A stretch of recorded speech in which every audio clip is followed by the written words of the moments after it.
राधे राधे भक्तों हमारे चैनल सनातन वाणी में आप सभी का हार्दिक स्वागत है।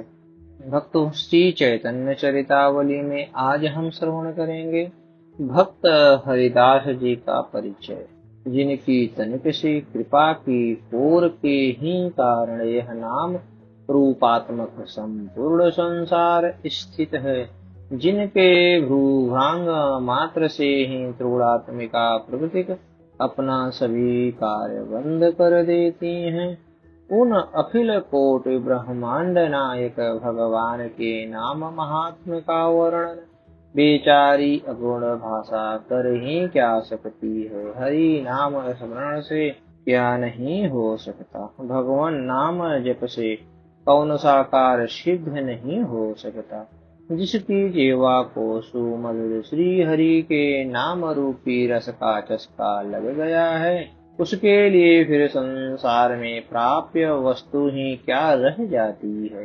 यज्ञ याग जप तप ध्यान पूजा निष्ठा योग समाधि सभी का फल भगवान नाम में प्रीति होना ही है। यदि इन कर्मों के करने से भगवान नाम में प्रीति नहीं हुई तो इन कर्मों को व्यर्थ ही समझना चाहिए।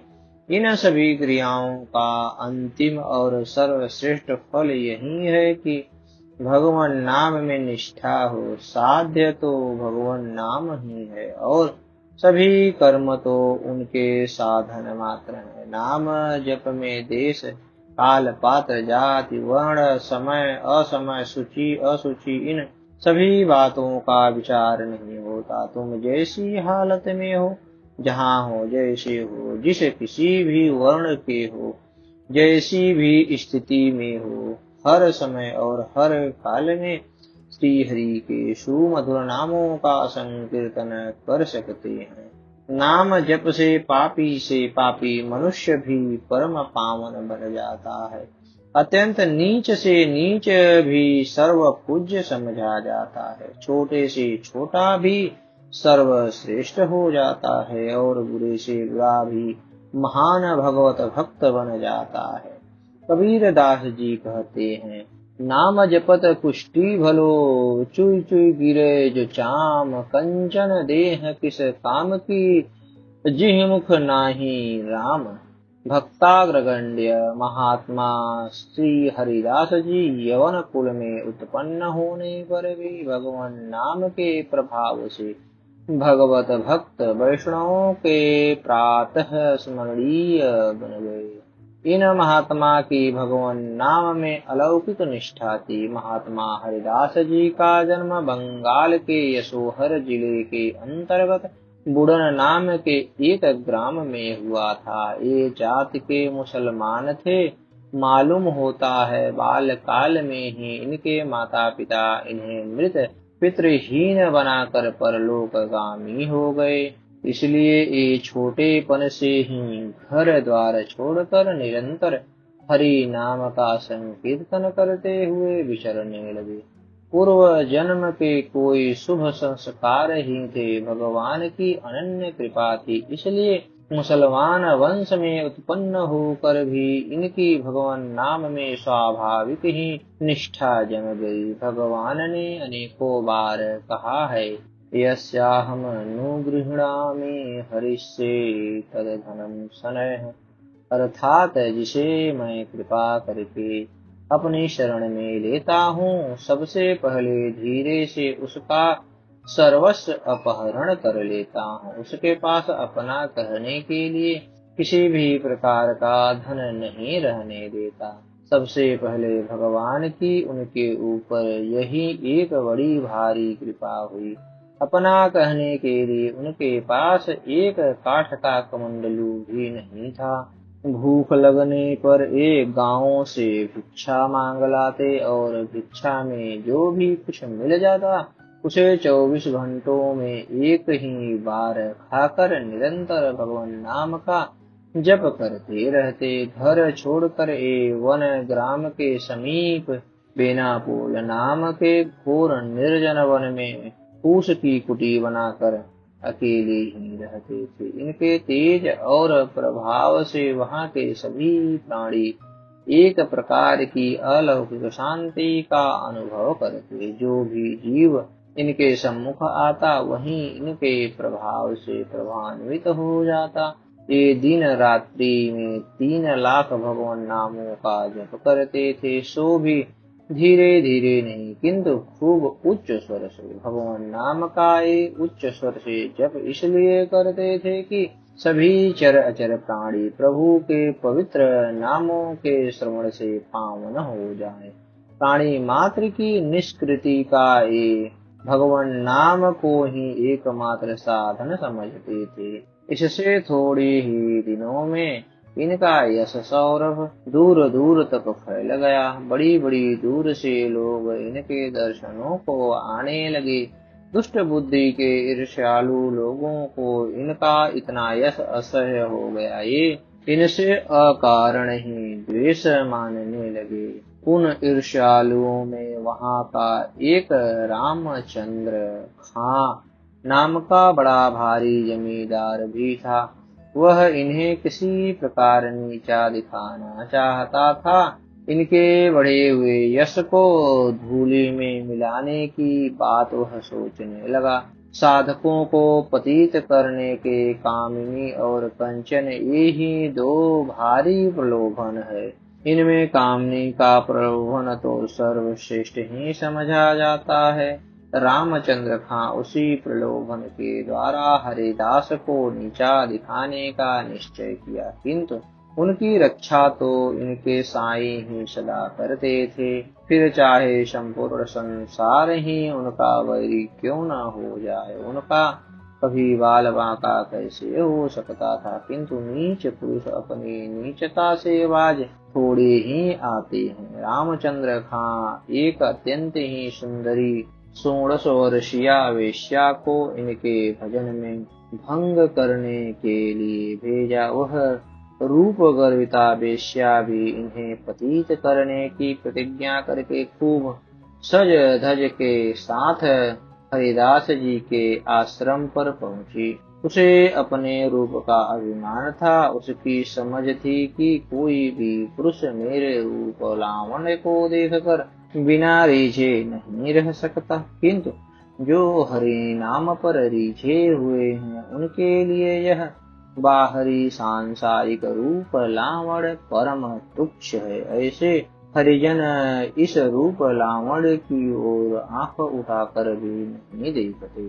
अहो कितना भारी महान त्याग है, कैसा अपूर्व वैराग्य है, कितना अद्भुत इंद्रिय निग्रह है। पाठक अपने अपने हृदयों पर हाथ रखकर अनुमान तो करें।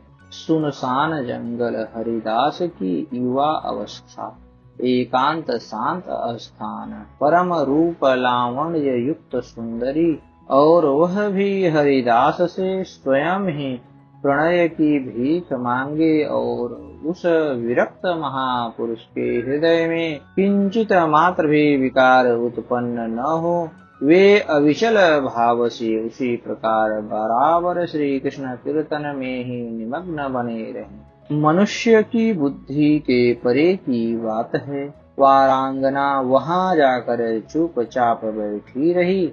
हरिदास जी धारा प्रवाह रूप से इस महामंत्र का जप करते रहे। हरे राम राम राम हरे हरे, हरे कृष्ण कृष्ण कृष्ण हरे हरे।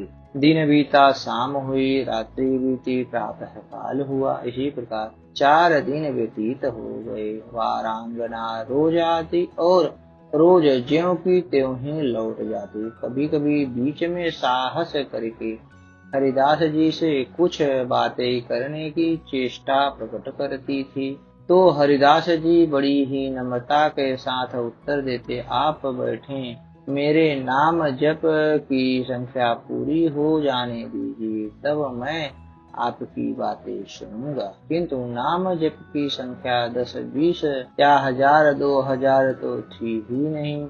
पूरे 3 लाख नामों का जप करना था, सो भी उच्च स्वर से गायन के साथ। इसलिए चारों दिन उसे निराश ही होना पड़ा। सुबह से आती, दोपहर तक बैठती। हरिदास जी लय से गायन करते रहते। बेचारी बैठे बैठे स्वयं ही इसी मंत्र को कहती रहती। शाम को आती तो आधी रात्रि तक बैठी रहती। हरिदास जी का जप अखंड रूप से चलता रहा। 4 दिन निरंतर हरि नाम स्मरण से उसके सभी पापों का क्षय हो गया। पापों के क्षय हो जाने से उसकी बुद्धि एकदम बदल गई। अब तो उसका हृदय उसे बार बार धिक्कार देने लगा। ऐसे महापुरुषों के निकट मैं किस बुरे भाव से आई थी। इसका स्मरण करके वह मन ही मन अत्यंत ही दुखी होने लगी। अंत में उससे नहीं रहा गया। वह अत्यंत ही दीन भाव से हरिदास जी के चरणों में गिर पड़ी और आंखों से आंसू बहाते हुए गदगद कंठ से कहने लगी, महाभाग, सचमुच ही आप पतित पावन है। आप जीवों पर हित की कृपा ही करते हैं। आप परम दयालु हैं। अपनी कृपा के लिए आप पात्र अपात्र विचार न करके प्राणी मात्र के प्रति समान भाव से दया करते हैं। मुझ जैसे पतित, लोक निंदिता और खोटी बुद्धि वाली अधम नारी के ऊपर भी आपने अपनी असीम अनुकंपा प्रदर्शित की। भगवान, मैं खोटी बुद्धि से आपके पास आई थी, किंतु आपके सत्संग के प्रभाव से मेरे वे भाव एकदम बदल गए। श्री हरि नाम के सुमधुर नामों के श्रवण मात्र से ही मेरे कलुषित विचार भस्मीभूत हो गए। अब मैं आपके चरणों की शरण में हूँ। मुझ पतिता अबला का उद्धार कीजिए। मेरे घोर पापों का प्रायश्चित बताइए। क्या मेरी भी निष्कृति का कोई उपाय हो सकता है। इतना कहते कहते वह हरिदास के चरणों में लौटने लगी। हरिदास जी ने उसे आश्वासन देते हुए कहा, देवी उठो, घबराने की कोई बात नहीं। श्री हरि बड़े दयालु हैं। वे नीच पामर पतित सभी प्रकार के प्राणियों का उद्धार करते हैं। उनके दरबार में भेद भाव नहीं। भगवान नाम के सम्मुख भारी से भारी पाप नहीं रह सकते। भगवान नाम में पापों को क्षय करने की इतनी भारी शक्ति है कि चाहे कोई कितना भी घोर पापी से पापी क्यों ना हो, उतने पाप वह कर ही नहीं सकता जितने पापों को मिटने की हरि नाम में शक्ति है। तुमने पाप कर्म से जो पैसा पैदा किया है उसे अभ्यगतों को बांट दो और निरंतर हरि नाम का कीर्तन करो। इसी से तुम्हारे सब पाप दूर हो जाएंगे और श्री भगवान के चरणों में तुम्हारी प्रगाढ़ प्रीति हो जाएगी। बस इस महामंत्र में ही अब सामर्थ्य विराजमान है। इसी का निरंतर जप करती रहो। अब इस कुटिया में हम नहीं रहेंगे, तुम ही इसमें रहो। उस वेश्या को ऐसा उपदेश करके महाभागवत हरिदास जी सीधे शांतिपुर चले गए और वहां जाकर अद्वैताचार्य के समीप अध्ययन और श्री कृष्ण संकीर्तन में सदा संलग्न रहने लगे। इस वारवनिता ने भी हरिदास जी के आदेशानुसार अपना सर्वस्व दान करके अकिंचनों का सा वेश धारण कर लिया। वह फटे पुराने चिथड़ों को शरीर पर लपेट कर और भिक्षान से उदर निर्वाह करके अपने गुरुदेव के चरण चिन्हों का अनुसरण करने लगी। थोड़ी ही समय में उसकी भक्ति की ख्याति दूर दूर तक फैल गई। बहुत से लोग उसके दर्शन के लिए आने लगे। वह हरिदासी के नाम से सर्वत्र प्रसिद्ध हो गई। लोग उसका बहुत अधिक आदर करने लगे। महापुरुषों ने सत्य ही कहा है कि महात्माओं का खोटी बुद्धि से किया हुआ सत्संग भी व्यर्थ नहीं जाता। सत्संग की महिमा ही ऐसी है। इधर रामचंद्र खां अपने कुकृत्य का फल यहीं पर प्रत्यक्ष पा लिया।